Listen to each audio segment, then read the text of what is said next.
40 años. Historia de una época. Con Javier García Isaac.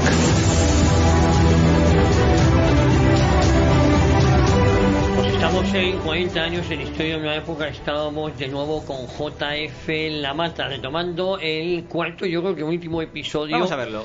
O vamos a verlo, así me gusta, de la historia del diario ABC. JF, ¿cómo estás? Bien, bien, la verdad es que a mí ya sabe que la historia de cualquier cosa me interesa, y en el caso de los medios de comunicación es verdad que hemos escogido probablemente el medio que más daba de sí, solamente cuando hablemos, yo que sé, de La Vanguardia o de Pedro J. Ramírez lo intentaremos en menos tiempo, pero el gran mérito que tiene el diario ABC es, con perdón de la comparación, como la Iglesia Católica, la supervivencia. Bueno, nos habíamos quedado, hemos hecho un recorrido en estos 3 episodios anteriores, desde su nacimiento hasta la Guerra Civil, en el periodo de la Guerra Civil, el régimen de Franco, y nos habíamos quedado justo en después de la OCDE, cuando llega el gobierno socialista. Cuando llega el gobierno socialista, que es una de las, iba a decir, etapas brillantes, no sé si puede decir así, o en la etapa de Luis María Anson, ¿no? Él hubiera dicho que es una etapa, bueno, de hecho sí digo, él dice que es como la etapa electroshock, que él dio un electroshock a un muerto para revivirlo. Esa es la hipótesis que dice. Tiene un ego muy subido este hombre, ¿eh? Sí, perdón, sí que lo tiene. Es verdad que en el sector periodístico es muy contundente lo que se llama el fenómeno salvapatria, es decir, que Pedro J. Ramírez viene a decir que antes de que él fuera director de Diario 16 la cosa iba a quebrar y gracias a él se salvó. Federico Jiménez Santos dice que antes de llegar a la COPE iba a quebrar y llegó y la salvó. Luis María Anson dice que antes de llegar a la ABC, el ABC lo salvó.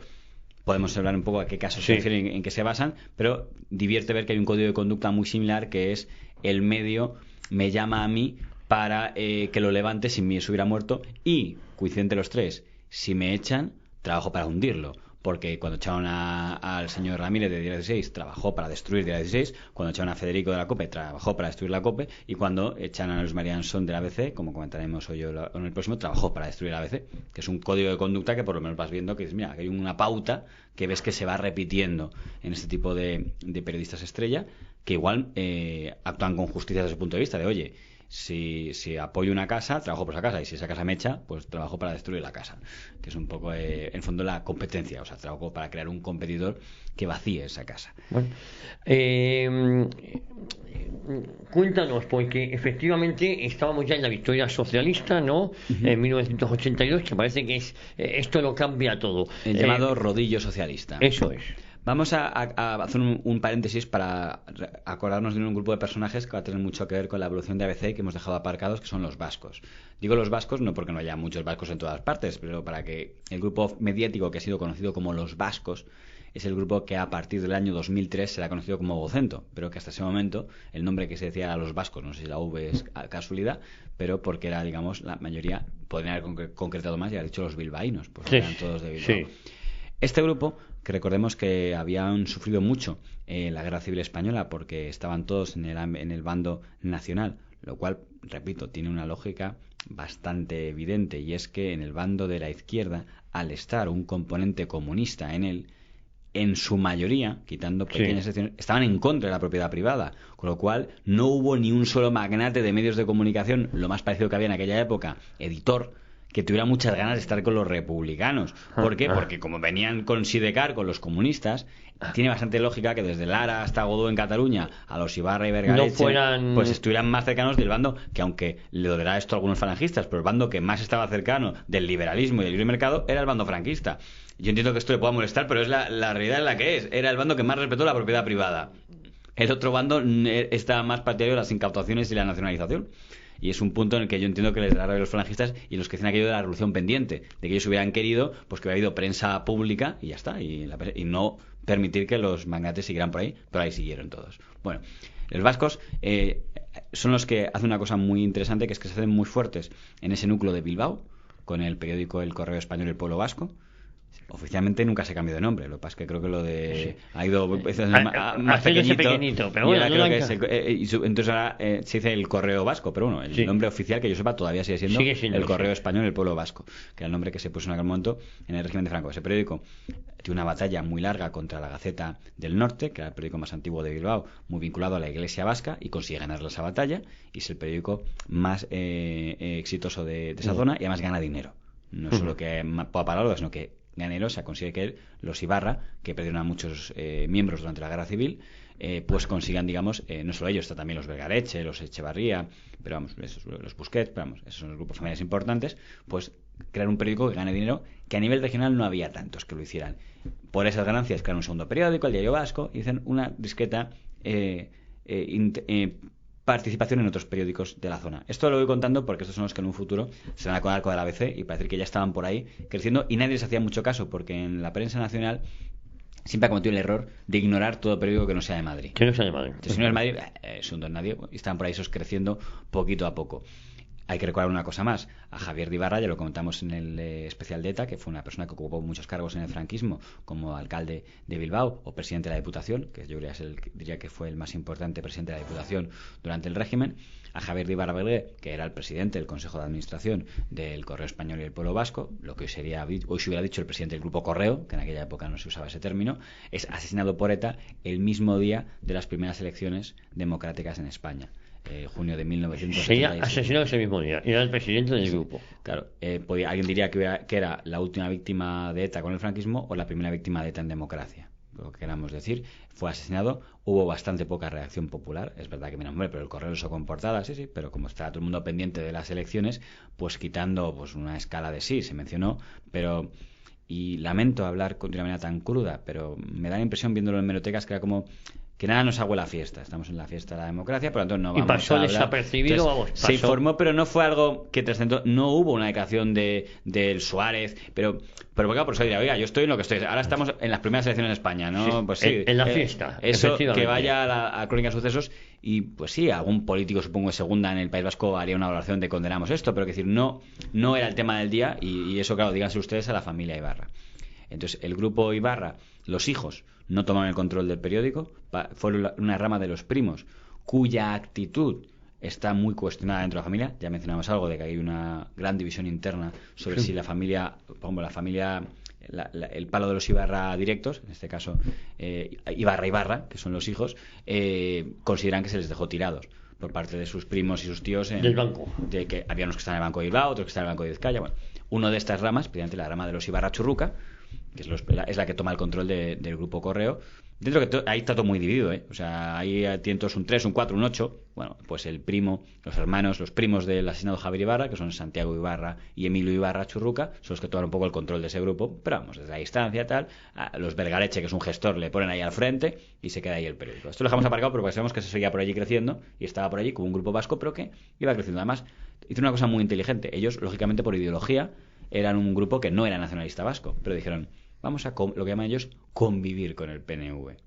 Si la Gaceta del Norte es el periódico español oficial en el País Vasco, nosotros no. Nosotros somos el periódico, digamos, ¿cómo llamarlo? No es nacionalista, es... aséptico. Sí, naif, como... Sí, vamos a informar muy bien local. Equidistante. Vamos a potenciar mucho, tener una información muy buena de por barrios, de por todo lo que pase, y que nos puedan leer los de la Icurriña y los de la Rojigualda. Entonces, para que el rey no se enfade, porque, oiga, mira, tenemos el término español, aquí defendemos a las empresas españolas, tal, pero que tampoco que no haya nada que pueda mostrar al PNV. No era tanto el tema del mundo Batasuna, que lógicamente siempre odió al Correo Vasco, pero ponemos el mundo del PNV, es decir, el mundo de la burguesía, el mundo de Iberdrola, vamos a poner nombres encima de la mesa, que nos vea bien. Saben que Iberdrola es una de las empresas más importantes de España y probablemente la más importante del País Vasco, y siempre se va muy bien con el PNV, pero es una empresa del IBEX español. Pero bueno, pues eso es lo que representa, digamos, el mejor símbolo de la actitud que tomó el Grupo Correo. Bueno, ahí quedamos aparcado el País Vasco. Empresa de las pocas que está ganando dinero con el periodismo impreso, para que la gente se haga una idea, empresa nacional en democracia, prácticamente el único periódico que ha ganado dinero hasta el año 2010 es El País. O sea, todos los demás han perdido siempre dinero. Porque en empresa no te metes para ganar dinero. Sí, te metes para influir. Debería ser lo lógico. En un mundo, si el liberalismo fuera una realidad, lo lógico sea, bueno, pues el medio que gana dinero se mantiene, el medio que gana dinero cierra. Pero como el mundo mediático tiene un enigma un poco raro, pues la gente se mete ahí para perder dinero, pero como dice usted, debe ser que ganan otras cosas. En el caso actual, por ejemplo, el mejor ejemplo es el Grupo Planeta, que La Razón lleva perdiendo dinero años tras años. ¿Y por qué lo mantienen? Pues porque el grupo entiende que es interesante mantener un periódico en Madrid y además es su excusa para otras cosas y además pues a lo mejor lo recuperan pues por Planeta, por Anteatros o por La Sexta, porque La Razón nunca ha ganado dinero y ha perdido mucho. Pero ahí lo mantienen y además lo van a tener, pues, me parece, como 50 años, como poco. Pero bueno, vamos al ABC, donde lo habíamos dejado.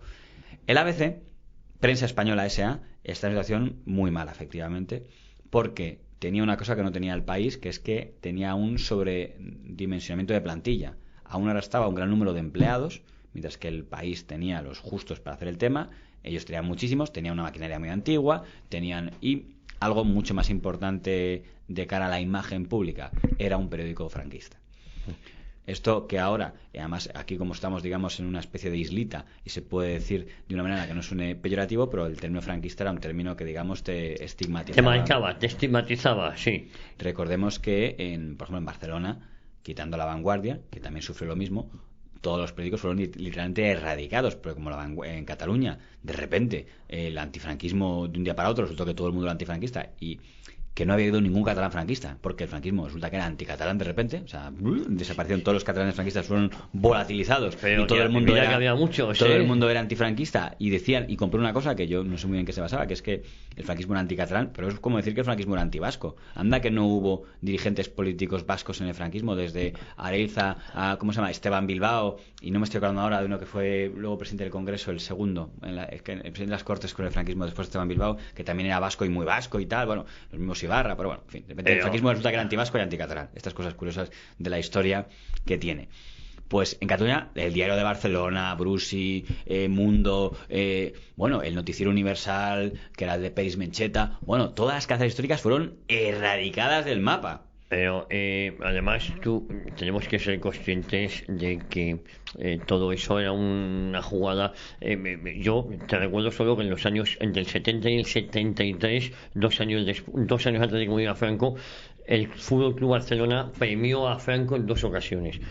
Y no era un Franco pletórico, te quiero decir que estaba en el ocaso de su vida y fue premiado, entre otras cosas, porque gracias a franquistas muy influyentes consiguieron los terrenos para hacer el Nou Camp. El marqués de la Mesa de Asta, que fueron los presidentes del Barça en aquella época, pues no creo que fuera sospechoso de ser alguien precisamente antifranquista, ¿no? Es como Jesús Suevos en el caso del Atlético de Madrid. Pero aquí lo curioso es que eso en Madrid también pasó mucho.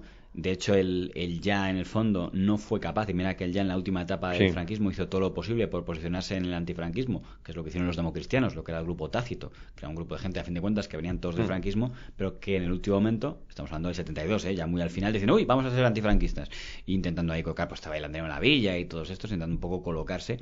Lo que pasa es que se perdonaba. Para el franquismo, digamos, más ortodoxo, eran traidores. Estos todavía viviendo el franquismo y en el último momento se pasan al antifranquismo.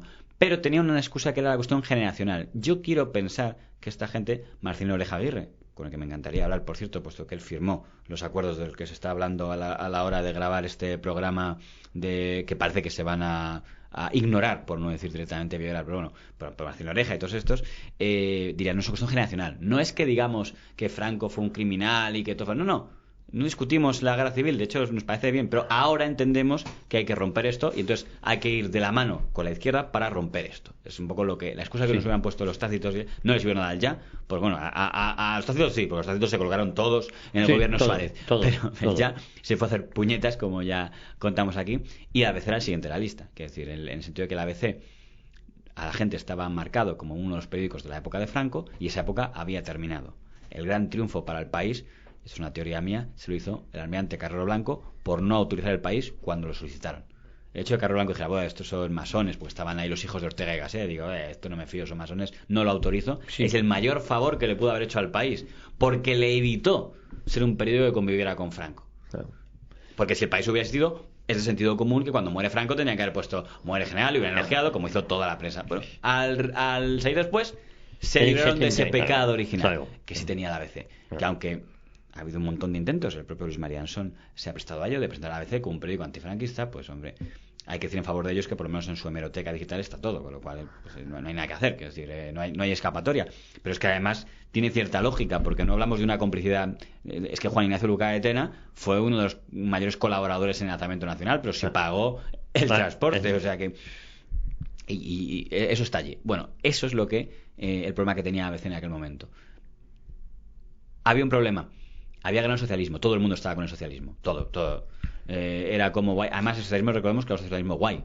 No era un socialismo comunista. Que nada. Era de chaqueta de pana y claro, un poquito molón. Pero además lo hizo muy bien. no le gustará que lo diga a los liberales, pero metió Felipe González a mucha gente liberal, o sea, en el sentido de dónde venían Miguel Boyer y Carlos Olchaga. Claro. Venían de levantar el puño, no, venían primero del INI, de tal, de la administración, y sobre todo la gente de ideología muy liberal. Mariano Rubio, el famoso gobernador del Banco de España, que luego tenía casos de corrupción, pero venía también del mundo liberal. Y yo creo que hizo bien, pero bueno, pero es lo que no trajo a gente que viniera de los grupos maoístas del PT y de la ORT ni nada de trajo a ver, ¿quién sabe aquí de pasta? ¿Quién sabe aquí de pasta? Pues ese no es contable, pues el contable y tal. Con lo cual, se demostró que Felipe González no le gusta nada la comparación a Felipe González, pero como había hecho Franco, tenía coco para asignar a ver a quién pongo de ministro. Igual que Franco no ponía al más exaltado aquí, no, a ver, ¿quién sabe de gestionar? ¿Quién ha gestionado cosas aquí y tal? Pues ¿quién ha sido diplomático? Pues exteriores.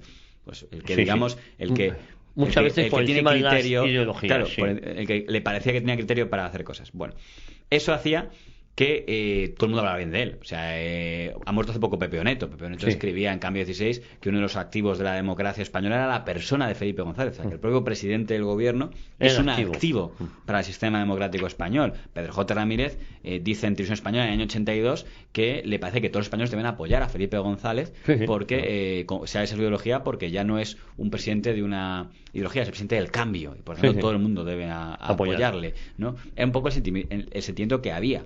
Y parecía, es más, que si no lo apoyabas, debía ser que eres un golpista franquista. Porque a fin de cuentas, ¿cuál era el único periódico que lo estaba apoyando, que estaba en contra? El pequeñísimo, el pobre diario Alcázar, que tras una subida espectacular en el 81, después del sentimiento antigolpe y antimilitar de que provoca el 3F, pues cae muy en desgracia. Sí, pero ya está en bajada de electores. O sea, la subida que tiene del 78 al 81, y que incluso un poquito después del golpe sigue, a partir del 82 el juicio y tal, va a quedar electores porque empieza a estigmatizar. Yo creo que la gente, incluso Pedro en el kiosco, le empieza a costar. No, es que a mí me contaban, yo tenía muchas relaciones en esa época con gente, yo era muy jovencito, y empezó a haber una asfixia en los repartidores y en los kioscos de periódicos, que no se anunciara, que no estuviese muy delante, porque era el periódico que, digamos, satanizado, en el sentido de que era el periódico que, aunque nunca lo hizo, por cierto, si alguien mira con esa editorial letra, pero caló en la imagen que era el periódico del golpe. Aunque si alguien mira editoriales, verán que hay incluso un editorial cuando dimite Suárez diciendo que no quieren que un militar tome el poder, porque lo que viene a decir a tu izquierda es, oye, o sea, habéis estado insultando a los militares y ahora queréis que sea un militar el que resuelva el tema. O sea, que ni siquiera tenía una posición editorial favorable a un gobierno militar en aquel momento de la cátedra. ¿Cómo este problema lo tienen ustedes? Hombre, lo que sí tenían es que los militares hagan lo que sea para parar el terrorismo. O sea, probablemente la Alcázar sí hubiera apoyado pues algún tipo de junta militar, algún estado de emergencia. Eso seguramente sí lo hubieran apoyado. Pero justo un gobierno con un militar de presidente de gobierno dijeron lo contrario en aquella época. Pero es un punto que suele interesar a los frikis como yo, de si miramos la literalidad de lo que pedía el Alcázar. ABC no había apoyado en ningún momento en ninguna medida radical. Es más, con Guillermo Luca de Tena, Jacinto IV Luca de Tena, era el hermano liberal, el hermano de UCD. Nemesio Fernández Cuesta, que es el consejero delegado, Fernández Cuesta y Llana, que su hijo Nemesio Fernández Cuesta, Luca de Tena, está emparentado con una chica de Luca de Tena, consejero delegado, había estado en UCD. En el fondo eran todos de UCD, por tanto tenía una línea pues muy correcta, muy pactista, muy consensuista, tal. Llega el PSOE al poder, tampoco hay unas críticas radicales de ABC, porque ABC entiende, bueno, pues es lo que toca. Es más, intentan hacer méritos para que el PSOE, digamos, les bendiga como un periódico democrático. Y Felipe González les hace un gran favor, que es pedir a los bancos que tengan paciencia con él. Eso lo cuenta Cándido en sus memorias, que Darío Valcárcel, que es un periodista que Guillermo Luca de Tena contrata para que intente salvar. ¿Dónde viene Darío Valcárcel?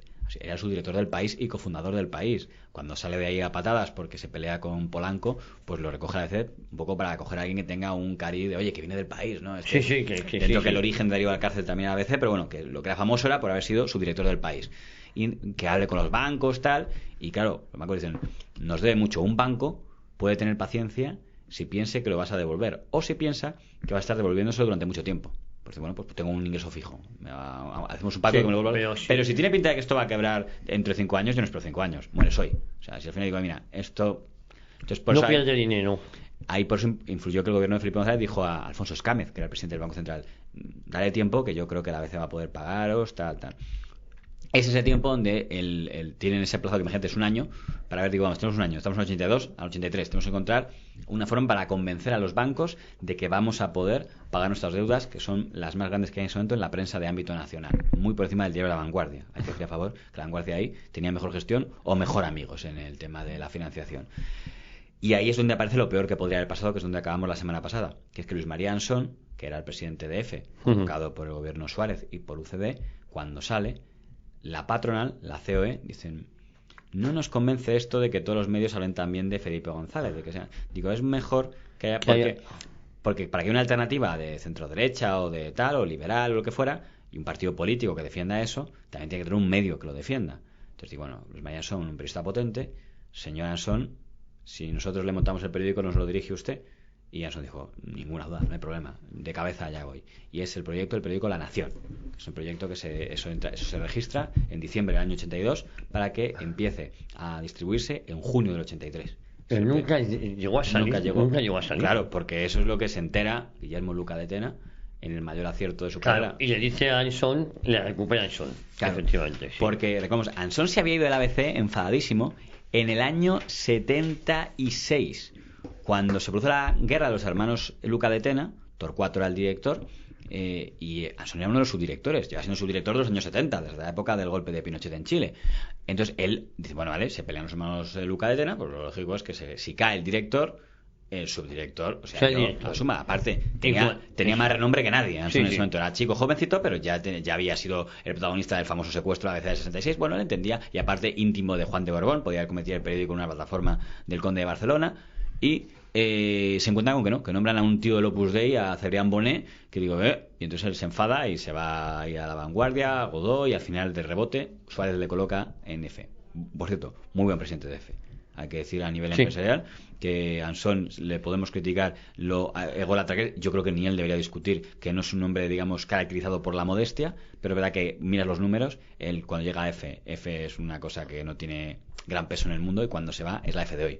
Te lo reconocen todos los que ha habido EFE después de que cuando EFE es conocida ya como una marca en todo el mundo, porque Ansón, por el paso de Ansón. Porque él entendió que EFE era como marca España, diciendo que yo quiero que todo el mundo, el señor de Francia o el señor de Tailandia, cuando quieran información en castellano, EFE. Y es verdad que consigue muchos clientes, también sería un buen negociador. O sea, en fondo, como igual que Rafael Ansón comercia publicidad, pues supo vender EFE en todo el mundo, y eso sigue así siendo hoy, es una marca en todo el mundo. Pero cuando llega el PSOE, pues EFE es del Estado, con lo cual lo cambiamos y le quitan precisamente por uno de Diario 16, por Ricardo Trilla, que fue un pésimo presidente de EFE.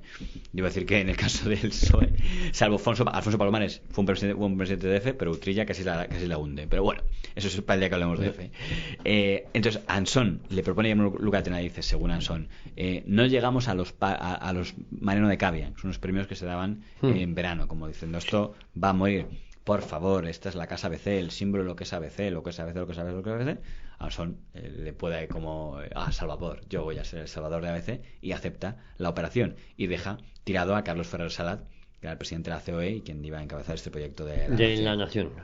Hay que decir que Guillermo Luca de Tena, antes de llamar a la puerta de Ansón, había llamado a la puerta de la COE y había dicho, oye, venga, no montéis un periódico nuevo, hacedlo en ABC. Y entonces mandaron un tipo de gente. Había entrado en el Consejo de Administración gente muy vinculada a la COE. Había entrado Ander Reguera, que había sido un ministro de Franco, que estuvo hasta casi su muerte, hasta el 97. Había entrado el marido de Soda Becerril, Rafael Atienza Medina, muy vinculado también a las empresas. Y había entrado un banquero muy experto en intrigas, llamado Rafael Pérez Escolar. Una figura muy interesante y muy de conspiraciones. En este caso, luego estuvo en la UCD, Rafael Pérez Escolar. Había estado. Que había estado también, bueno, efectivamente, había estado anteriormente. Y había estado también en el equipo de Fraga. Y a nivel mediático estuvo en casi todos los que pudo. Estuvo en el Consejo de Administración del País. Bueno, no en el Consejo, pero como accionista del País. Estuvo como accionista de 16. Y en el caso de ABC, sí. Estuvo en el Consejo de Administración de ABC intentando buscar dinero. Y la conclusión de todos estos fue decir: mientras Guillermo Luca de Tena siga al frente, esto no tira. Como no metáis dinero aquí, porque esto no lo va a gestionar. Eso además Pérez Escolar lo ha contado muy claramente en sus memorias de manera muy expresiva y muy dura contra Guillermo Luca de Tena. Como decir, no es un buen empresario, no va a conseguir levantar esto, que es lo que dijo. Bueno, probamos todos a ese proyecto nuevo de la nación. Entonces Guillermo Luca de Tena, que había llamado a la puerta de COE y no sirvió, pues cambia, y entonces llama a la de Ansón, que le debió costar mucho en el orgullo, decir, oye, vuelva usted, le pedimos disculpas por no haberle nombrado director, pero ahora enmendamos nuestro error y le nombramos director ahora. Y es Ansón. Tiene todavía por ahí como su director a Darío Valcárcel. Acabarán a pelear, porque siempre hay dos gallos en un corral, nunca sale bien. Pero bueno, en aquel momento es el que ellos ambos, Darío y Ansón, van a ver otra vez a los de la COE y a los bancos, decir, no se preocupen, que dicen, bueno, pero quitad a Guillermo Luca de Tena. No, porque para que sea la ABC verdadero necesitamos que siga la familia Luca de Tena. Esta es la versión de Ansón y de Rafael Pérez Escolar, ¿eh? Porque, Sí, pero no bueno, sabemos lo que en verdad pasó ahí. yo hablé con Guillermo Luca de Tena, ahora bien tengo que decir que Guillermo Luca de Tena, que ya murió, no me lo negó radicalmente. Dijo, bueno, se exagera un poco Ansón, pero no me dijo, es todo mentira, solo me dijo que era una exageración. El caso es que Guillermo estuvo. Se quedó de presidente, seguramente con muy poco poder, porque tampoco tiene pinta Ansón de ser alguien que estuviera esperando órdenes de Guillermo Luca de Tena para publicar nada. Ahora bien, se queda como presidente del Consejo de Administración y con un presidente de esa junta de fundadores que ya no servía para nada, y Luis María Ansón toma la dirección. Luis María Ansón tiene 3 etiquetas muy claras. 1, el antifranquismo. 2, el antifelipismo. Y 3, bueno, mantiene esa parte del respeto a la figura de la monarquía, que es seña de identidad de ABC. Sí. Es verdad que para él era curioso, porque él había trabajado para que no fuera Juan Carlos Rey, pero bueno, Sí, él había trabajado. Evoluciona. Pero él engaña cuando habla, alguien le pregunta sobre por qué se le echa en España, que es mentira, porque él no fue Sí, no, exiliado. legalmente no se le echó. A lo mejor es un periódico y que le manda de corresponsal a Chile, de Pinochet, ni más ni menos. Justo al de Allende. Él está en ese ambiente, y de hecho la ABC tuvo una línea editorial favorable al golpe de Pinochet, fuera de duda, o sea, con lo cual y él estaba allí en la macheta, con lo cual si dice no, estaba en contra, bueno, pues no se notó, pero bueno. Él nadie le exilia, él se va y efectivamente él, ese artículo que dice, pues que dice que es lo que le cuesta el puesto y el que se vaya, miente, porque a él precisamente en la monarquía de todos para él era la de Don Juan, no la de Don Juan Carlos. Sí, o por lo menos suaviza para que la gente no pille lo que decía. Si alguien dice que ese artículo fue secuestrado porque defendía la democracia, es mentira. Es secuestrado porque defendía la monarquía de Juan de Borbón. Y decía, no Juan la Carlos. frase más peligrosa que tiene ese artículo es: Juan Carlos no puede ser rey mientras su padre viva, y él lo sabe. Es más, él asegura que él lo ha dicho, que Juan Carlos le ha reconocido que nunca será rey mientras su padre viva, que es lo que claramente Franco no quería que la gente lo leyera, aunque lo leyó todo el mundo, pero bueno, ha quedado como diluido. Y luego es verdad que ha apoyado mucho la monarquía de Juan Carlos. Pues la gente puede evolucionar, pero es gracioso que quien trabajó tanto contra que Juan Carlos fuera rey, luego pues le tocara dirigir el periódico que, digamos, más le tocaba apoyar a Juan Carlos. ¿Y qué pasa a partir de este momento? Antifranquismo, antifelipismo y defensa ultranza de la monarquía. Es interesante el tema del antifranquismo, para que la gente lo entienda. No es antifranquismo como lo que podemos entender hoy. O sea, no quiere decir que ABC va a hacer reportajes hablando de lo mal que Franco. Ansón sabía muy bien que la parroquia a veces están todos los franquistas de España. De hecho, trabajó para vaciar de lectores lo poco que quedaban en Ya y en Alcázar. Ansón trabajó muy atiente para que se vinieran allí. Con lo cual, él lo que quería decir es decir, para que los lectores franquistas nos puedan leer, vamos a ser un periódico agresivo contra el PSOE, lo que nadie se atreve. Pero para que el PSOE nos pueda llamar franquistas, pues vamos a colar cada tanto alguna editorial, alguna cosa antifranquista.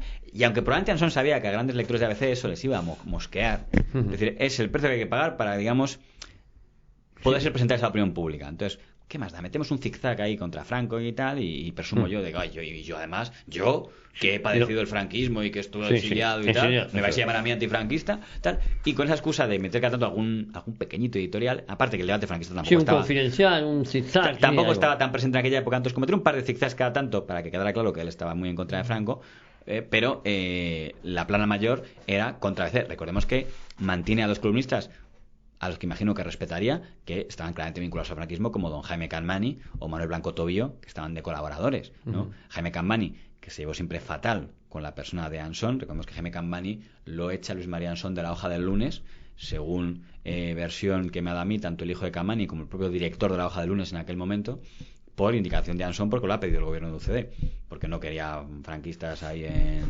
también se cargan a este que fue el que escribió el libro de historia del periodismo, no me acuerdo el nombre, que era muy ladrillo el hombre, que fue presidente de la Asociación de la Prensa durante mucho tiempo del franquismo, no me acuerdo el nombre, Aparicio, puede ser un nombre. ¿Juan Aparicio? No, pero otro así, uno de esa etapa, uno de esos de aquella época, pues también lo sacan en la etapa en la que Ansón controla la Hoja del Lunes, porque usted dice, no queremos franquistas pero y Manuel Blanco Tobío, que había sido director de Arriba, ¿no? En cambio en ABC... Por cierto, fantástico, te lo he comentado en muchas ocasiones, que gracias a él me aficioné yo a la política internacional, a sus columnas. Pues según el hijo de Canmani, cuando Guillermo Luca de Tena dice a Canmani, oye, voy a nombrar a Ansón director. Y dice que dijo a Canmani, vale, pero que sea director de todo el periódico menos de mi columna. Fue la frase que le dijo Canmani en relación a la mala relación que tenía Canmani con Ansón. Hay que decir que Ansón es un superdirector, que es una cosa que es importante que la gente entienda. ¿Un superdirector qué quiere decir? Quiere decir, hay un tipo de director, el extremo del director, digamos, pasivo. ¿Cuál es? El director que llega a la reunión, elige portada editorial y se va. oye, es importante el editorial y la portada porque es un poco lo que marca la línea del grupo, es una decisión difícil, pues tiene que haber alguien que lo decida. Vale, pues es un director normal. Por ejemplo, el señor Maruenda en La Razón, no lo sabemos, pero se le pone como un ejemplo de un director que está poco en el periódico porque pues está vendiendo, haciendo gestiones, digamos, de vender el producto en las tertulias y tal, pero no es alguien que esté en el momento, lo que hace es delegas en alguien que lo haga y tal. Juan Luis Cebrián se le pone como mal director porque delegaba mucho. Pero si el periódico funcionó es porque debía saber en quién delegar. Aunque me digan, no, pero en el fondo la línea, el intelectual era Pradera. Bueno, y el tal, que sea, pero es verdad que si ha funcionado, pues marcó la línea y se acabó. Pues igual que Polanco en última instancia, si escogió bien a quién podía gobernar ese equipo. Bueno, en el caso de un superdirector es cuando él personalmente asume la última palabra sobre todo. Sí. Sobre todo, ¿qué quiere decir? No es la portada editorial, es desde el zig-zag hasta la columna de televisión. Es desde la sección de cine y la cartelera hasta... Y eso, Luis María Ansón tenía un control completo. Lo que llaman la tiranía del director, pero que también se suele merecer mucho respeto. Porque el periodista de repente que hace, imagínate, yo hago la columna local de Madrid y que nunca el director te ha llamado a su despacho para decir tu columna. El día que te llama el director de tu despacho y dice, oye, la columna de ayer que hiciste sobre las lluvias que ha habido en el barrio del Pilar, una mierda. Cuando publicas sobre eso quiero que pongas tal, tal y tal. Aunque le está echando la bronca, de repente te sientes respetado. Y dices, onda, el director lee mi trabajo. Pues eso lo hacía mucho Ansón, por eso la famosa leyenda de las 16 horas en la redacción. De esa escuela también es Pedro J. Ramírez, los superdirectores. Dicen, no, yo es que vivo aquí. Yo le pregunté a Pedro J. Ramírez por qué con las peleas que había tenido con Ansón nunca atacó El Mundo a Luis María Ansón y el ABC de Ansón a Pedro J. se viene atacado a todo el mundo. Y le puse ejemplos de, mira, por cosas muy parecidas cuando lo hacía El País o cuando lo hacía este otro, si le atacabais. ¿Por qué ese cordón umbilical? ¿Y qué te comentó? Y me decía, mira, el domingo a las 12 de la mañana el único teléfono que yo podía llamar para comentar lo que había pasado el día anterior era Ansón, y al revés. Porque éramos los únicos dos directores que estábamos trabajando en ese momento. Porque lo lógico es que el fin de semana el director no trabaje. Y él estaba en la redacción y sabías que iba a estar hasta por la tarde. Porque era... vivimos allí, el periódico nuestro. No sé cómo nos aguantó su familia. Porque eso era... Está todo allí. Que harían chanchullos, claro, porque te sientes poderoso. Y si tú llamas desde las casas de cine, oye, ¿quieres que te ponga tu película bien? Pues está bien. Oye, ¿quieres que hable de tu restaurante? Oye, claro que sí, porque controlaban todo. Gritaban, que se cagaban en los muertos de nadie. Todos los redactores que han padecido Ansón habrán soportado gritos, que se cagan en sus muertos, que les tira la basura. Esto, ras, toda la imagen de las películas la han cumplido ellos y más. O sea que los que les han padecido las han sufrido. Pero eso también da un halo de respeto, decir, oye, eso ya a día de hoy no creo que haya muchos directores ya que lo hagan. Para empezar, porque el periodismo de papel no sé cuánto le queda, pero que los que están dirigiendo periódicos, ni siquiera Víctor Rubido, que no debe ser un mal director, pero es ese tipo de director. Yo creo que fue una cosa que acabó con esa generación de esos dos. Quizá Emilio Romero era un poco así en su época. Sí. De lo que se llama el superdirector, el que lo controla todo. Pero la gente que lo ha padecido, una vez sobrevive, lo soportan. Algunos se van porque no lo aguantan y también hubo gente que se fue a veces. Y eso, en ventas, funcionó, que es una cosa que es muy importante. Al que recuerde la vez en aquella época, recuerde que los portadazos de Ansón, que incluían fotomontajes, eran un ataque casi diario al PSOE. Y de repente a Felipe González se encontraba todos los días con un periódico que le atacaba. No creo que le importara demasiado, tenía mayoría absoluta. Que le podía amargar a algún dirigente cuando le tocaba al ministro, joder, estoy harto de ver en ABC que todos los días tengo un guantazo contra mí. Pero es lo que llama el electroshock. Eso sirvió para diferenciar. La gente podía ser lectora de derechas sin que la etiquetaran de golpista ni antidemócrata. Porque la ABC defendía la democracia constitucional, con el rey, la Constitución del 78. Habían ocultado que Torcuato Luca de Tena estaba en contra de la Constitución del 78 y el periódico ABC había dicho sí a la Constitución. Por lo tanto, no podías acusarle de golpista. Era perfecto. Lo que quería la COE. Ahora, por fin, un periódico que defienda el libre mercado, por si acaso algún día el socialismo se vuelve loco, que nunca ocurrió, pero podría haber ocurrido. Es decir, si a lo mejor... Cuando la gente dice, cuando yo digo a veces que lo que ha vuelto a la izquierda en temas como la memoria histórica, idiota, es la derecha, a lo mejor, gracias a que de repente aparecen gente que critica mucho, es lo que hace que te mantengas una posición moderada. Claro. Nunca sabremos qué tan moderado hubiera sido Felipe González si no hubiera habido nadie defendiendo en ese momento el libre mercado, la libre banca. Si a mí todo el mundo dice, no, está bien el socialismo, a lo mejor nunca habría habido televisión privada, nunca, porque es lo que hace que haya un ambiente equilibrado. Oye, y en esta época sus mayores logros... repunta en ventas, no llega a las cifras del país, si no me equivoco. No llega, pero sí llega a las cifras de venta. No llega a las cifras de beneficio, porque recordemos que arrastraba una deuda muy grande. Pero a veces que tenía una cosa que no tenía el país, que llamada Sevilla, recordemos que el ABC era líder de ventas en Sevilla desde antes de la Guerra Civil, con lo cual era una cosa que era verdad que oficialmente Anson hace muy malévolamente fusiona las dos cabeceras para que EGM las compute a la vez, aunque eran dos cabeceras diferentes, para intentar subir así en tirada publicitaria el periódico. Y entonces, aunque nunca llegó a estar en beneficios más que un par de años a principios de los 90, que consiguió un poquito de beneficio, muy por detrás de los beneficios del país, que eran muy buenos, el país estuvo en datos muy buenos hasta el 2010, pero sí es verdad que consiguió suavizar el tema, y para qué vamos a negarlo, consiguió pagar las deudas. O sea, el periódico ABC, que de un balance positivo entre 1989 y 1990, era un éxito básicamente de Luis María Ansón. Es verdad que no solo de él, del equipo, de la redacción, pero la política del electroshock que él llamó, de quiero que la gente se lea mientras desayuno mi periódico y le dé como un hay que ver, cómo sale hoy el ABC, es bueno. Emilio Romero, muy enemigo de Ansón, tuvo que reconocer que la actitud que hizo Luis María Ansón en el ABC levantó hasta el periódico y dice que entiendo que provocar sensaciones es importante para vender. Es verdad que Emilio Romero, que estaba enamorado del país, a Emilio Romero le hubiera encantado jubilarse en el país, lo que pasa es que el país estaba en otra línea, digo, para ser antifranquista hay que matar al padre, con lo cual no podía escribir en el país un franquista con Emilio Romero, pero Romero no dejó escribir nadie, también le pidió luego escribir a Ansón y tampoco le dejó,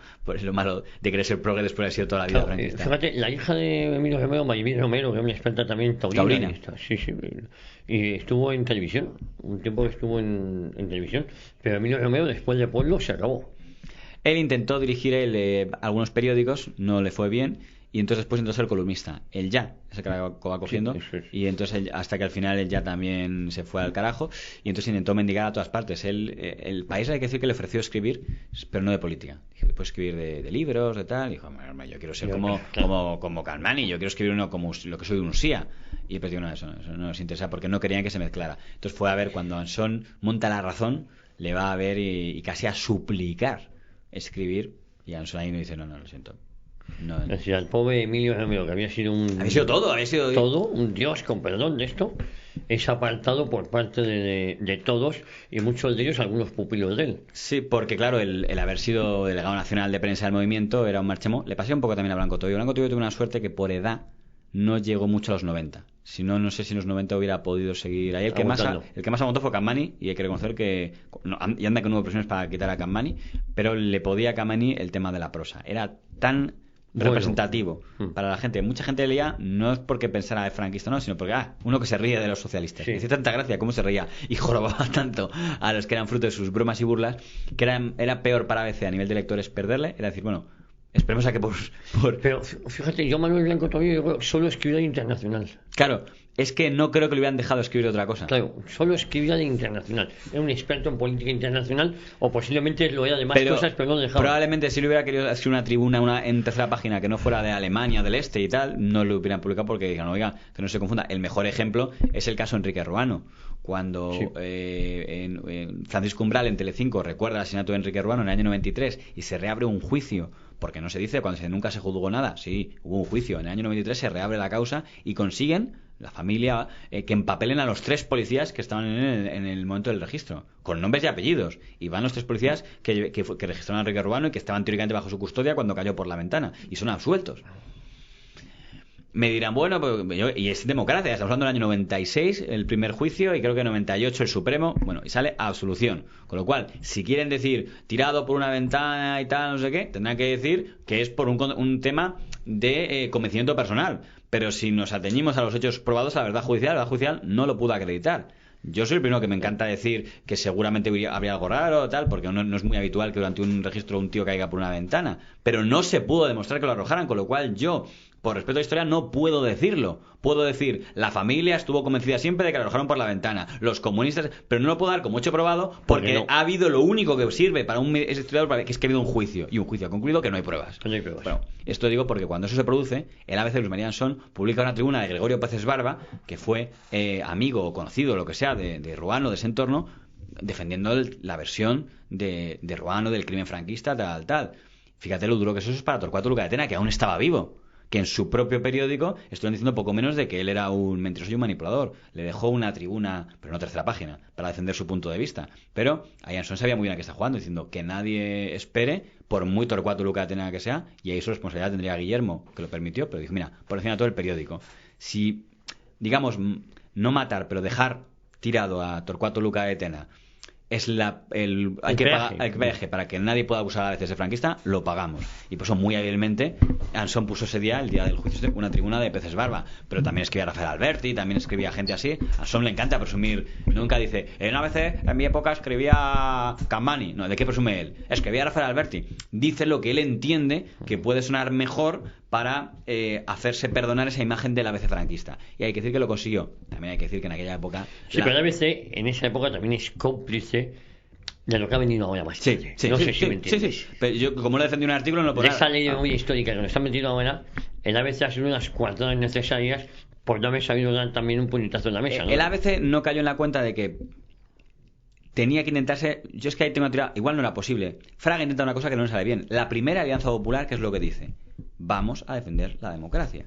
Pero que nadie espere... Orgulloso de nuestro nadie pasado. espere que ganemos, porque lo que defendía el primer Fraga, junto con los otros 6 magníficos, es que es compatible. Blas Piñar no lo entendía así, pero yo entiendo el razonamiento que decía Fraga, decir... No es que estemos arrepentidos de nada, es que entendemos que es la evolución lógica. Fernando Suárez también estaba en esa línea. La evolución lógica es, en este momento tocaba esto, y ahora, democracia de mucha honra y sin pedir perdón por el pasado. Pero todo eso, al final, fueron... Eso, como no le sale bien a Fraga, y en cambio sí le sale bien a Suárez, lo de no, el pasado no existe. Fraga dice, pues hay que hacer eso. Pues bueno, pues va a eso. Y el ABC también entra en eso. Claro, pero el problema que tenemos ahora es que en el año 78 perdonamos. Yo creo que en uno de tus programas, en el retrovisor, yo lo expuse, que se perdonó y se olvidó. Y ese fue el gran problema. Yo creo que el error que cometió el ABC es, si tú quieres, digamos, evolucionar y decir que la derecha actual no tiene que, digamos, considerarse heredera del franquismo, es un poco absurdo, porque es lo que es. O sea, la derecha no viene de un planeta, viene de allí, igual que la izquierda viene de la izquierda. Entonces, haz que la izquierda también se avergüence del suyo, entonces jugamos todos a lo mismo. Claro. Si el peaje que tiene que pagar la derecha para la democracia es avergonzarse de los crímenes franquistas, que sabe que yo no tengo ningún problema en reconocer que hubo crímenes, pues como la niña María Lambert y todo esto, en el mismo caso de Enrique Rolano, si queremos, aunque no sea popular, pero vamos a comprar la versión de que en todo caso que un tío caiga por una ventana, aunque fuera perseguido, claro, es una muerte desgraciada. Aunque haya habido un juicio y haya salido que no. Pero entendemos que aunque se suicidara, pero persiguiendo por ser franquista, pues hablemos de los crímenes, no tengo ningún problema, pero entonces juguemos todos con lo mismo, entonces intentamos ese mismo esfuerzo, pidamos a la izquierda para que se avergüence de ello. Nos quedan 15 minutos. Bueno, vamos a ir un poco empresarial, pero comparto un poco lo que dice. Creo que la ABC contribuyó, y quizá en su momento pensó que hizo muy bien, para que económicamente sirviera, pero es verdad que al no defender, sin que se den cuenta, yo no se dan cuenta, pero al no defender a la derecha en los años 30, en los años 40, 50, 60, si no hablemos nada de la derecha de esos años, sin querer, esos años después iba a servir para que la gente dijera, nadie los defiende, pues debe ser que eran muy malos. Entonces, claro, como la izquierda no iba a defender, no le pidas a la izquierda que defienda a la derecha de los años 30, 40, 50. Ese papel le correspondía a la derecha, política y mediática. Y la parte mediática es la que le corresponde a la ABC. Y no lo hizo a pesar de los muertos que puso a la derecha sobre la mesa. Sí, el propio ABC, pero si habían asaltado la redacción y se habían cargado a Santa María y a un montón de Alcalá Galiano y a todos ellos. O sea, lo sabían en primera. De hecho, podría haber hecho la ABC una cosa, por ejemplo, una cosa que lo hubiera parado. No queremos hablar de franquismo, vale. Hay un truco que podría haber hecho, que es simplemente, oye, pues un día al año, que sea el año en memoria de las víctimas de ABC. Eso es. Y si se quiere, fíjese, hacemos 50-50. Como a un director de ABC republicano lo ejecutaron los franquistas, yo creo que no por ser director de ABC, sino porque luego fue comisario en la guerra, pero vale, le igualamos, aunque se hubiera dolido, pero bueno, ese día recordamos a Rodríguez Santamaría, Alcalá Galiano y a Augusto Viveros, creo que era el nombre de él, y así está, perfecto, pero no caigamos en olvido, es mi causa perdida. Oye, bueno, en este tiempo Anson también, no sé si recupera esto de hacer suplementos los domingos, la revista Blanco y Negro, una revista infantil, Gente Menuda. Blanco y Negro había quebrado durante la etapa de Guillermo Luca de Tena, justo en esa época de quiebra ABC. Anson lo recupera, pero como una especie de suplemento. De suplemento dominical. Con la marca de Blanco y Negro, una medida inteligente, porque está viendo que el futuro de las revistas va a ser los dominicales o los semanarios, y tiene bastante colorido, y no funciona mal. Gente Menuda es una publicación para niños, que yo recuerdo, lamenté mucho su final. Gente Menuda, yo pondría unos pósteres que... El País crea El Pequeño País, que también era muy bueno. La verdad es que esos dos son los mejores que hay. El País y la ABC, ahí El Mundo y de 16 tuvieron menor. Pero también, por ejemplo, Anson peleaba mucho por los pasatiempos. Hubo hasta juicios para conseguir tener un pasatiempo, tal. O sea, era un periódico muy cuidado. Hay una cosa que pasa en ese año que es muy importante, que va a cambiar todo el panorama. ¿En qué año estamos hablando de mí? Año 89. Ahora ya estamos en el 89. Pues hubo una cosa que va a cambiar todo el panorama de los medios de comunicación, que es la televisión privada. Eso, la liberalización de las... ¿Por qué? Porque es lo que va a cambiar la imagen de periódicos por un lado, radios por otro, cuando empieza a aparecer la idea de, digamos, las no sé cómo, los holdings, los multimedia, los tal. El ABC es el segundo periódico de España, que es una cosa que ha conseguido Anson. Recordemos que La Vanguardia había sido el primer número, históricamente el primer periódico en suscripciones. Bueno, eso cambia. El País toma la cabecera a partir del año 79 más o menos, y el ABC consigue una dignísima segunda posición. Superar en suscriptores a La Vanguardia era un dato muy bueno para el ABC, porque algo parecía imposible en gente conservadora y tal. En ese momento, cuando llegamos multimedia, todo parece indicar que, bueno, pues el ABC puede ser un medio interesante. También los vascos están por ahí viendo a ver dónde se meten. Y entonces aparecen, y Anson / Guillermo Luca de Tena apuestan por Antena 3. Es la apuesta que ellos hacen en ese momento para entrar en ese grupo, y ellos trabajan con La Vanguardia, precisamente, con Godó, para entrar en eso de Antena 3. Y según cuentan, le dijo un directivo de Godó a Guillermo Luca de Tena: ¡oh!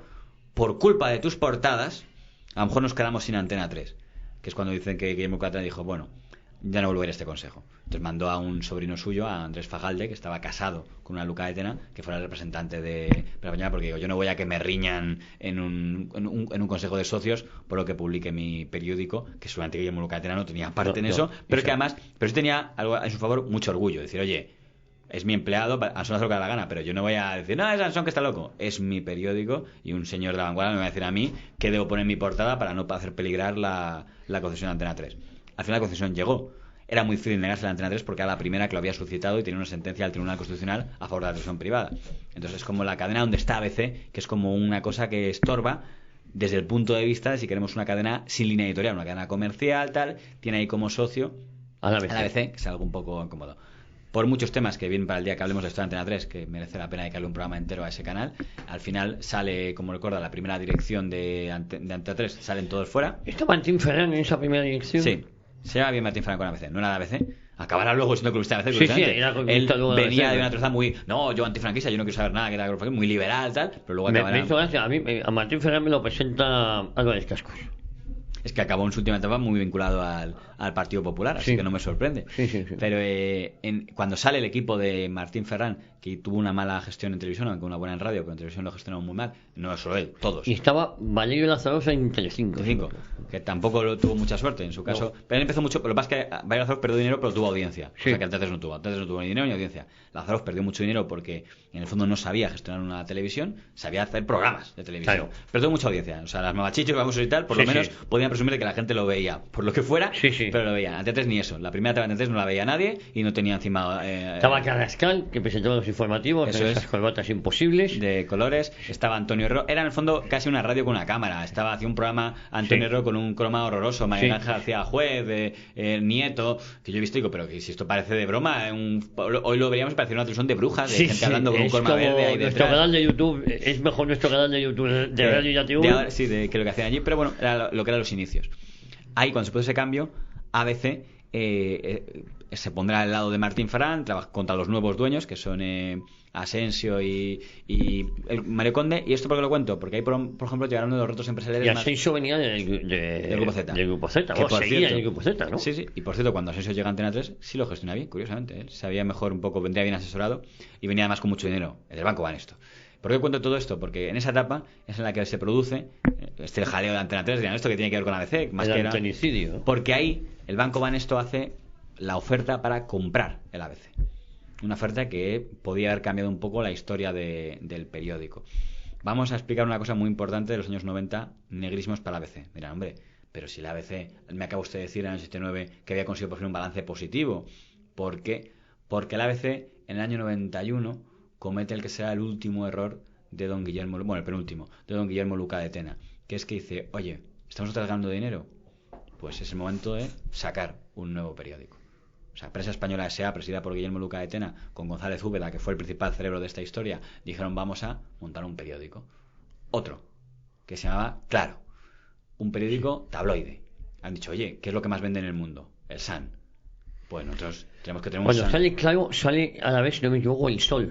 Sale El Sol, que también se va a hacer puñetas, sale El Independiente, que era una revista que para ser diario, que también se hace puñetas, y sale El Mundo, que es un éxito. Es un poco la diferencia de otros periodos en aquel periodo del 89 al 91. El que menos duró de todos ellos fue el Claro. Lo que dijo ahí Guillermo Luca de Tena. ¿Y cuál era la jugada de montar el Claro? Entender que si había un periódico que era el periódico más vendido del planeta, en idioma occidental, no cuento los japoneses chinos, es el Sun, el Sun, que es un tabloide. Sí, sensacionalista. Y en España no existe el tabloide, nunca lo ha habido, nadie lo había querido hacer en los años 60, que hubiera sido el año, pues lo voy a hacer ahora yo. Había habido un intento de diario libre que duró 2 meses en el que nadie se acuerda de él, pues ahora lo va a hacer una empresa seria y solvente como es el Claro. ¿Y quién se buscan de socio? Bueno, pues ¿cuál es el periódico conservador, tabloide más conocido de Europa? El Bild, que es el del periódico de alemán, Axel Springer en Alemania, que es un periódico que es como el ABC en cuanto a línea editorial, pero en cuanto a forma de presentarlo, muy letras grandes, mujeres ligeritas en la primera página y tal, con alguna excusa, aunque no sea en plan las playas de hoy están muy vacías, si acaso una chica justo tomando el sol, muy cosas así, titulares muy fuertes, untado, Gil quiere echar a las putas de Marbella, la palabra puta siempre era una cosa que podía ayudar, o untado, soborno, cosas así muy grandes. Luis María Anson, cuando le proponen ese proyecto, dice algo que suele sentar muy mal. Dice, eso va a ser una ruina, no lo haga usted. Lo cual es algo que a un presidente de empresa le joroba mucho. Diciendo, no me apoyas. Bueno, por aquel que manda, lo siento, señor Anson, pero soy yo. Pero malo, porque no hay nada peor que alguien que te pueda decir luego un ya te lo dije, que es algo que repatea mucho a cualquier empresario. El Bild puso pasta y puso ahí un montón de dinero, lo cual lleva a la teoría conspiranoica de Rafael Pérez Escolar. Teoría conspiranoica de Rafael Pérez Escolar. Dice, ¿qué de créditos nos concedió el Deutsche Bank? Que es un periódico alemán. Vamos, se lo pagó todo. Claro, cuando el periódico, que tiene una salida brutal de difusión, no era una edición por Madrid, ediciones por toda España, redacciones por toda España. Yo he hablado con Arsenio Escolar, que era uno de los directores. Uy, perdón, que tengo el teléfono apagado. Y me contaba que aquello era un diseño absurdo, que había que consensuar todo con 1000 directivos. Bueno, cuando eso quiebra, el Deutsche Bank dice, les he avalado con tantos millones, que se iban a devolver en función del dinero que iba a ganar Claro. Y Claro no solo no ganó dinero, sino que se hundió en 2 meses. ¿Y los millones que yo os he prestado a ustedes? ¿Qué hacemos con eso? Si yo ejecuto esa deuda, es el precio de ABC. Muy fácil. Deme esto, es el periódico. Esa es la teoría. Entonces, el Deutsche Bank solicitó la ejecución de esas deudas. ¿Lo hizo para recuperar su dinero, como parece lógico? ¿O lo hizo porque desde el principio había tramado una conspiración para quedarse con el periódico, como viene a sostener Rafael Pérez Escolar, consejero de Administración y consejero de Banesto? Bueno, el caso es que se pidió esa ejecución, que hubiera supuesto el fin de ABC. En ese momento, Mario Conde dice, oiga, yo os hago una oferta para comprar yo el periódico. Ahí al final, Juan de Borbón llama por teléfono a Guillermo Lucatona y dice, véndeselo. Guillermo, véndeselo, que era una figura que era lo que más podía influir. Esto último no es una teoría, esto está confirmado por todas partes. La llamada de Juan de Borbón, tal, porque además hace poco hablé otra vez con que tenía, me dijeron que la semana se produjo, y además estaba delante el que entonces consejero delegado del periódico, que es el hijo de Torcuato Fernández Miranda, Jesús Fernández Miranda. O sea, es una cosa que se produjo, ¿sabes? Y hay que decir en favor de Guillermo Lucatena, que dijo, no puedo hacerlo, señor, porque es el legado de mi padre. Según Mario Conde, dice que le dijo a Guillermo Lucatena, esta parte ya no me la confirman todos, pero dice, Conde me dice que dijo, si no me lo vendes a mí, ahora los vascos se van a quedar con el periódico. Esa es la teoría de Mario Conde. Esta última parte, ya digo, no me la confirman ya desde el ABC, pero bueno. El caso es que Guillermo Lucatena no vendió a Banesto el periódico, pero sí consiguió que Banesto le diera muchos créditos. En todo caso, Mario Conde ayudó muchísimo a la ABC. Sin el banco Banesto, en ese momento, ABC acaba en los manos de los alemanes o quiebra. Entonces, bueno, esto puso una serie de avales, con lo cual otra vez el periódico endeudado, Anson y Guillermo Lucatena ya peleados, por una Anson diciendo, te lo dije, y se cierra. Y eso aquí el gran episodio trágico de ABC, el fin de la sede de la calle Serrano, la sede que había fundado la sede emblemática de Torcuato Lucatena Álvarez Osorio, no Torcuato Lucatena Brunet, el primero. Y ahí estaba la fábrica, estaba todo el despacho. Eso se tiene que cerrar porque hay que sacar dinero para pagar a Banesto por todos los créditos que les han pagado ellos al Deutsche Bank. Y es lo que va a ser el museo y el ABC Serrano, vamos, un centro comercial. Eso es a raíz de más cosas, pero sobre todo del proyecto Claro. Es la resaca que le quedó. Torcuato Lucatena Brunet hundió al periódico por aquella locura del ABC de las Américas, y su hermano, que tanto le criticó entonces, siguió el mismo error aún mayor, por mucho peor endeudamiento, con el proyecto lo de Claro. Y ese fue el... Fíjate, ¿y a partir de ahí qué pasa? ¿Quién se queda con el ABC? ¿Siguen ellos? Sigue Anson de director. Ahí los primeros que meten dinero, los vascos. Los primeros que dicen ahí, oye... Vocento, lo que habla de Vocento. Ahora se me acuerda y dicen, vamos a hacer un acuerdo de colaboración. Un simple intercambio de acciones. Un 1%. Entonces hay un 1% de acciones de los vascos y un 1% es cruzado. Empresa Española S.A. pone un 1% en el Grupo Correo por un 1% en tal. Caterina Luca de Tena, hija de Guillermo, al consejo de ABC, Unibarra, que ya murió, al consejo de prensa española. Ya me han confirmado los de vascos, porque se lo pregunté, que ya en su momento tenían en mente una hoja de ruta de quedarse con el periódico. Bueno, en aquel momento solo socio minoritario. Pero no, los vascos ya han crecido mucho en aquella época, ¿eh? Los vascos en su momento ya tienen a la mitad de la prensa regional de este país y son el periódico que más factura, el grupo, perdón, por compra de mercado. Porque la suma de los periódicos regionales, Sur de Andalucía, Alerta de Cantabria, ¿tiene ya más? son Claro. más que el país. Pero nadie se ha dado cuenta, están por ahí discretamente, pero ya son los que más pasta sacan por facturación en prensa escrita. El ABC, lo último que le pasa es que Aznar llega al poder, al que tanto habían apoyado Hay que decir que el ABC no era tanto de sacar escándalos. No es el periódico que saca los escándalos de Felipe González, eso más le corresponde al mundo de Pedro J. Ahora bien, eran el martillo fijo. En la portada diaria, además, de hecho, Ansón no tenía ningún problema en que fuera el Mundo en todos los días, lo que decía el Mundo ayer, amplificarlo al día siguiente. Sí. Y como cuenta ayer el Mundo, zaca. Sí. El que sacó las portadas de Felipe dimite. No consigue, de hecho, en el despacho de ABC eran las famosas reuniones de periodistas para decir a ver si conseguimos que Felipe dimita una vez, porque la gran conspiración, que yo creo que se exagera cuando se vende como si fuera un 23F, es normal que periodistas digan, oye, pues si queremos que este presidente dimita porque nos parece que lo hace mal, pues ponemos de acuerdo. No veo dónde está el crimen de la conspiración de periodistas, pero bueno, la operación era que Felipe González dimitiera y no se presentara a la reelección. No lo consiguieron. Felipe se fue porque perdió elecciones. O sea, la operación, los periodistas no consiguieron esa famosa campaña de acoso, no consiguió el objetivo porque Felipe no dimitió. Pero bueno, después de esa dimisión, Ansón hace una cosa muy curiosa. Es nombrado presidente de Televisa en el año 96, a los pocos meses de que Aznar llegue al poder. Y simultanea eso con la dirección de ABC. ¿Esto por qué lo cuento? ¿Cómo sería el percal económico que Ansón estaba viendo en ABC para que cuando llega el PP al poder y hay una obsesión de todo el mundo, de Pedro J, de García, todo el mundo, que es yo quiero ser Polanco? Había una especie de polanquitis crónica que fue nefasta para la derecha mediática, y Ansón también quiere ser Polanco, que dice, no me hace falta ABC, yo voy a ser Polanco a través de Televisa. Con lo cual debe ser que no veía mucho futuro a eso si lleva poniendo unos pies en Televisa España. Pues no tenemos tiempo para más. Nos vamos a quedar, si te parece, justo aquí, en 1996, con la presidencia de Ansón en Televisa, con lo cual nos va a dar para un episodio más. Que será el fin de Prensa Española S.A. Bueno, queridos amigos, la próxima semana volvemos aquí a Radio Ya, a 40 años, historia de una época, con JF La Mata. Un placer. Gracias.